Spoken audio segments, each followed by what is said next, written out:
By the time the three of us get inside, Roxy's too fucked up to care that we're late, and I'm too fucked up to care about much of anything.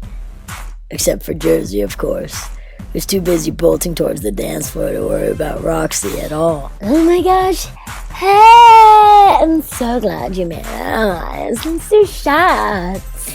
I turn towards the bar only to see Roxy, the she-devil, clomping towards me with 2 shot glasses in her hands.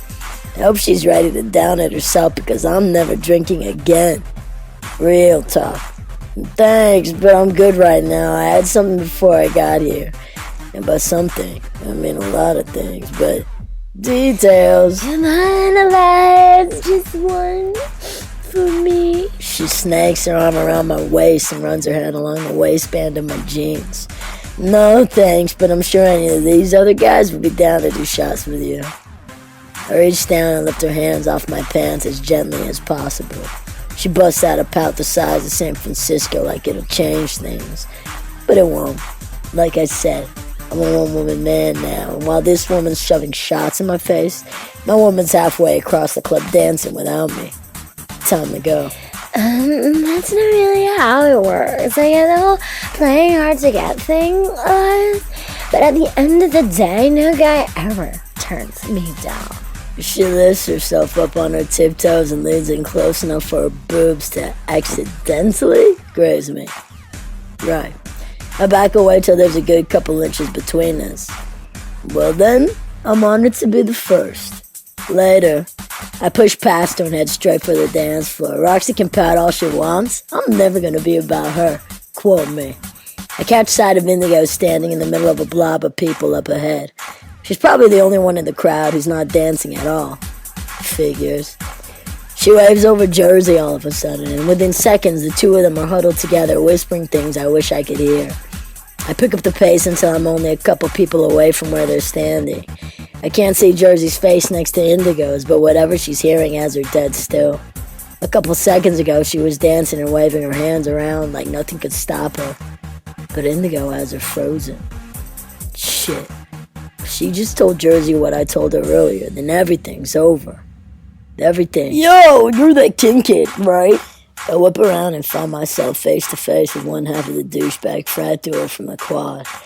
The guy's a lot taller than I thought he'd be, up close, and clearly a couple shots over his limit. I don't want to talk to him, or worry about him, or waste my fucking time pretending to be friendly. I got more important things to deal with right now.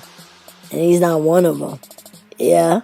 Sure. I'm Josh, recruitment chairman at Sigma Phi Nu. Welcome to UCLA, man. Glad to have you. Just wanted to introduce myself so you know who's who in the quad. He grabs my hand and shakes the hell out of it before letting me have it back. Fucking meatheads. Nice to meet you, Josh. Sorry to jet, but is it cool if we catch up later? I gotta get back to my friends, so... Those friends, right? He asks. Josh nods over towards Indigo and Jersey and my blood pressure spikes. Yeah? Why? I ask. I was gonna ask you about that hot little piece in the black dress. What's her deal? She's single, right? I square up and step in front of him to cut off his line of sight to Jersey, but he's got a good 2 inches on me, so he keeps on staring. Nah, take it, I say.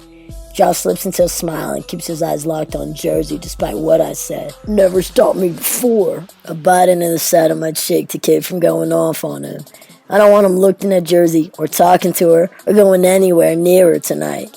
I don't know what the hell he's used to, but she's not a Roxy.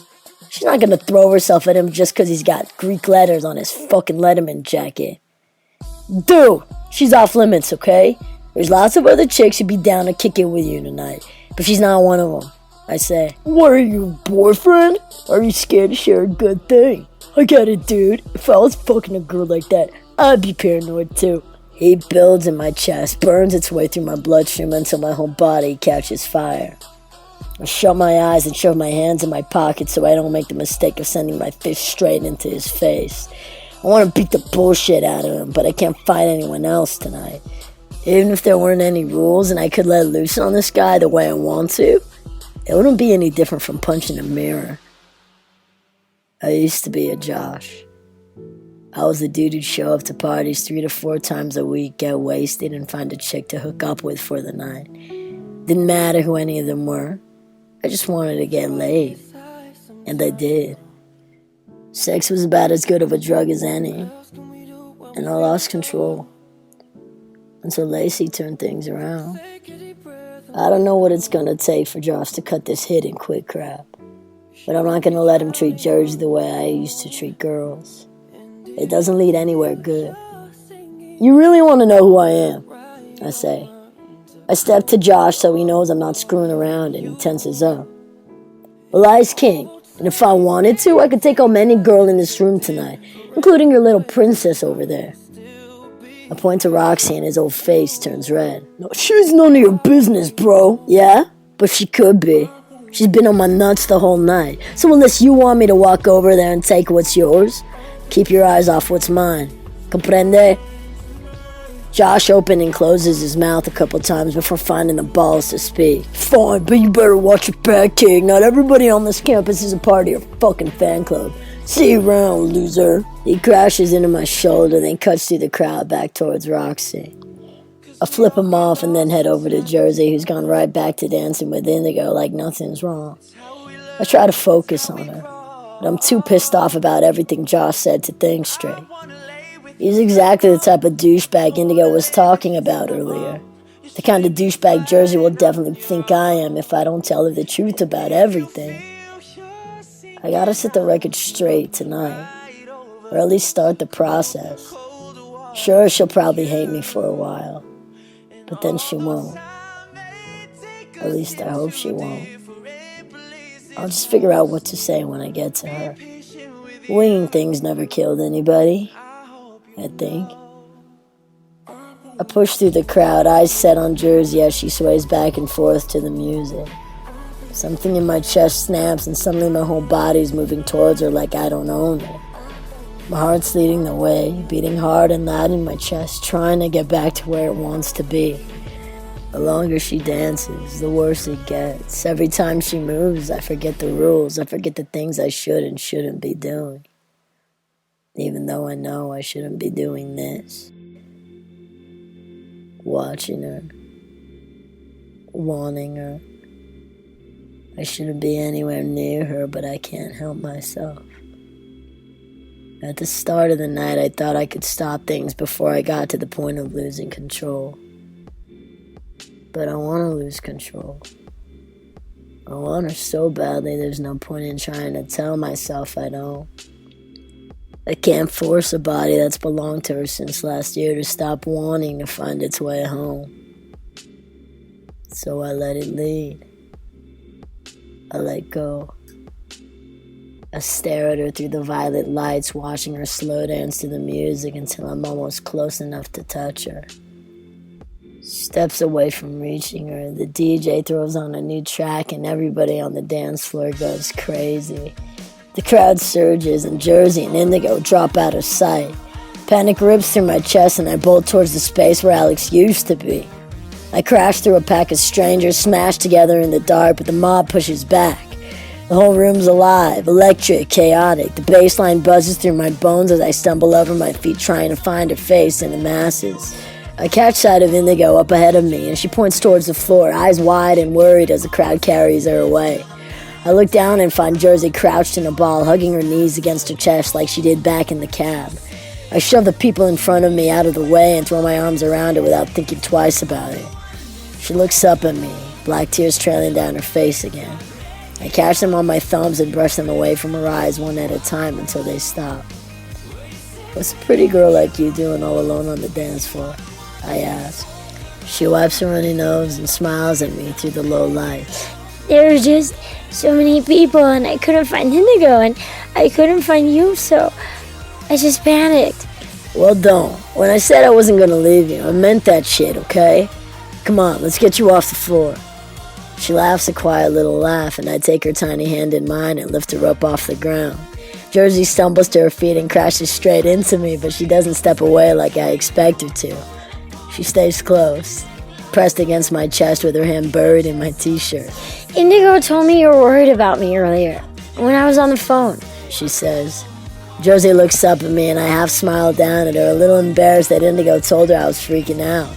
She doesn't seem to mind it though, which is weird because usually she'd tell me not to do Kai's job in the worrying about her department. But she's different tonight. Good different. I just hope I don't screw it up. Yeah, I mean, it's dangerous for a girl to be on her own at night, and you kind of disappeared, so I guess I was a little freaked out, but you're okay now, so that's all that matters. She leans her head against my chest, and I breathe in the wildflower smell of her hair. I'm not okay, Elias. I'm so far from okay, I don't even know how to get back to that anymore. I lift my hands to her shoulders and turn around and face me. How about a slow dance? I can't guarantee it'll fix all your problems, but word is, dancing with the one and only Elias King works miracles. She smiles again, but there's barely any light left in it. I don't know, isn't this song kind of upbeat for that? Shh, this is the slow part. Just close your eyes and listen. Elias, You promised me a dance, so it's time to pay the paper. Wait, that's definitely... It's Piper. Shit, I knew something didn't sound right. That's what I meant. Anyway, just turn your brain off, relax, and forget yourself for a little while. I'll be right here with you. Cool? Cool. Jersey breathes out into the dark and pulls me in so close that I can't tell where she starts and I end. Her hands find their way into the loops of my jeans and she holds on to me without saying a word. She leans into me till I feel her heart beating in time with the fast-paced rhythm of the drums and the racing synths. She moves her body along with the sound until the bridge takes her by surprise. The low hum of the bass guitar lifts her out of her trance and she glances up at me and smiles. Beautiful, she says. The neon lights dance across her eyes and I stare straight at her, knowing that I'm probably not gonna be able to stop. See? Told you. But you gotta close your eyes for the next part, otherwise you'll miss the magic, I say. Fine, but you go first this time. Jersey reaches up and brushes her fingers against my eyelids till I do what she says. I wait for her hand to fall away from my face, but it doesn't. She slides her palm down until it's pressed along my jawline. Yep, definitely should have shaved this morning. Sorry, I've kind of been turning into a caveman ever since I came to college. Scruffy, right? I'll shave once I find my razor. Promise. I stick out my pinky, but she stares straight past my hand and directly at me. She tilts her head up till she's inches away from mine and the whole world slows down. The dance floor freezes, the music fades, and I forget about everything except her. Jersey, what are you... Forgetting myself for a little while. And she kisses me. God, does she kiss me? Her lips are warm and unsure, tense and terrified, but I take her as she is. I swallow her unspoken sadness and hold her steady while she caves in my arms. I cradle her face in my hands and beg for forgiveness with my fingers. I part her lips with my tongue and she tastes like salvation and damnation in every single mistake I've ever made and regretted. I kiss her the way I should have back in Belmont. I'll leave a year's worth of broken excuses on her lips because this is the only way I know how to say them. This is the only way I know how to say anything. Even though I shouldn't be saying or doing any of this at all. I want to. I want her. And I think she wants. Fuck, I don't know what she wants. But I don't think either of us have ever wanted or needed to make a mistake this badly. So we do. God, we do. And I'm so fucking sorry. We're both sorry. And sad. And lonely. And tired of lying about everything. So I tell her the truth with my hands. I slide my fingers into her hair, steady the other on her lower back, and lift her off the ground. I wait for her to pull back. She doesn't cut me loose. She presses her lips harder against mine, and I snap clean into 1,000 confused and conflicted pieces. But I don't need clarity right now, I just need her. I slide my tongue into her mouth, she tightens her legs around my waist, and we crash into each other until all our lives fall apart. We should stop. We have to stop. But we don't. And we won't.